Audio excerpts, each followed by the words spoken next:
On a clear morning in September 1944, somewhere over Germany, a Royal Air Force Spitfire pilot spots a contrail cutting across the sky at 40,000 feet and pushes his throttle to maximum climbing as hard as the aircraft will allow, with the Spitfire screaming upward faster than almost anything else in the Allied inventory. But he never gets close. Whatever is up there pulls away from him without any visible effort and disappears into the clouds in seconds. When he lands and finally sits down to file his report, he stares at the page for a long moment before writing the only explanation that makes any sense to him: that it had to be a jet because nothing with a propeller could move like that. He was wrong, and what he had actually been chasing was something far more dangerous than any jet the Allies had yet encountered, and they had absolutely no answer for it. The plane that Spitfire pilot had been chasing was called the Focke-Wulf Ta 152, and in 1943 it existed only on paper inside a design office in Bremen.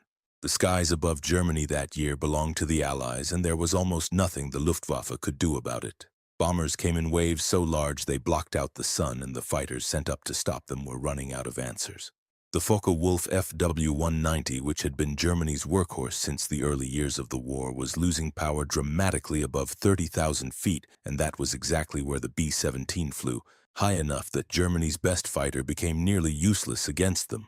The commanders knew it and the pilots knew it, and one man had already been working quietly on the solution for 2 years.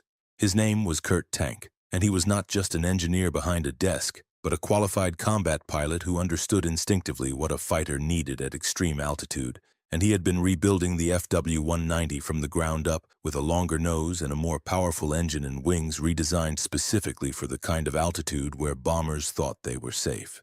The Ta 152H was built around a single obsession, which was height, and everything about it reflected that purpose.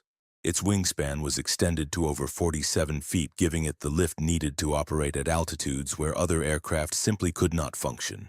And beneath that long, aggressive nose sat a Junkers Jumo 213E engine pushing over 2,000 horsepower. In an emergency, the pilot could hit a boost system that injected methanol water directly into the engine, delivering a surge of raw power that pushed the aircraft beyond anything the Allies thought a propeller-driven machine could do.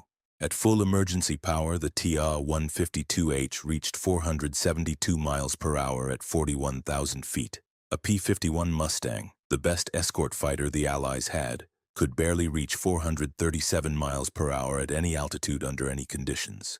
But the speed was only part of the story. What made Allied pilots genuinely afraid of the Ta 152 was not just what it could do on paper, but what it did in the air when it met them. The men selected to fly the Ta 152 were among the most experienced combat pilots the Luftwaffe had left, and when they strapped into the cockpit for the first time, the reaction was almost universally the same. One veteran recalled sitting at 40,000 feet looking down at P-51 Mustangs weaving below him like they were slow-moving toys, and feeling for the first time in years that he was not the hunted but the hunter. The aircraft gave its pilots something that the Luftwaffe had not felt above German skies in a very long time: complete and total control of the engagement. They chose when to attack and they chose when to leave, and nobody on the Allied side could do anything to change either of those decisions.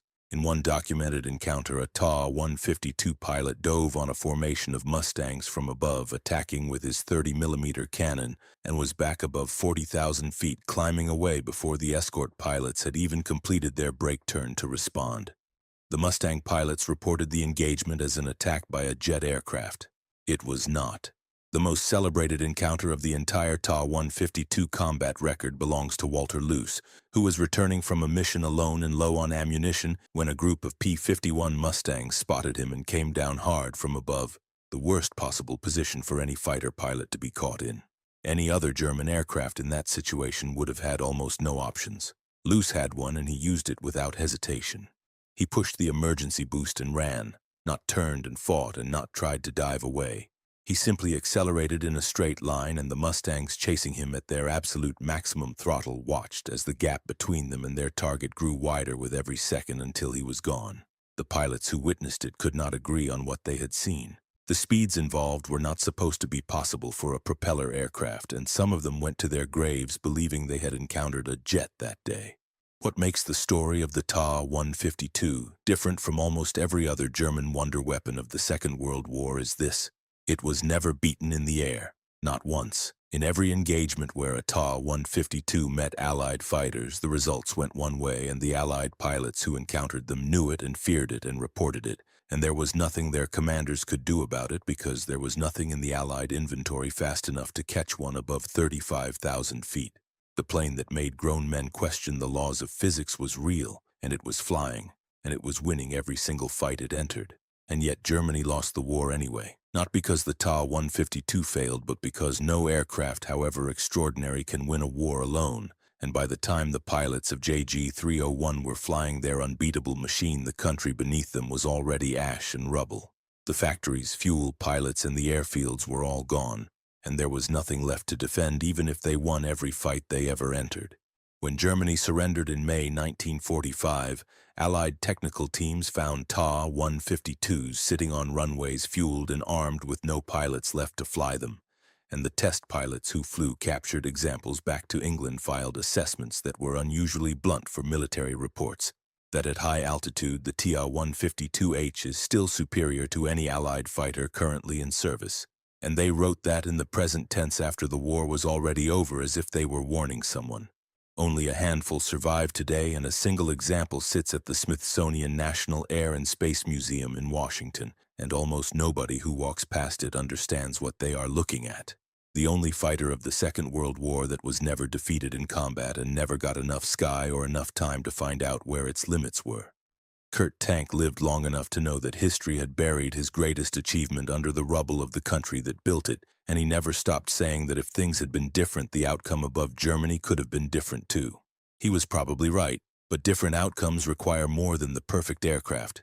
They require everything around it to hold together long enough to matter. And in Germany by 1945, nothing was holding together anymore.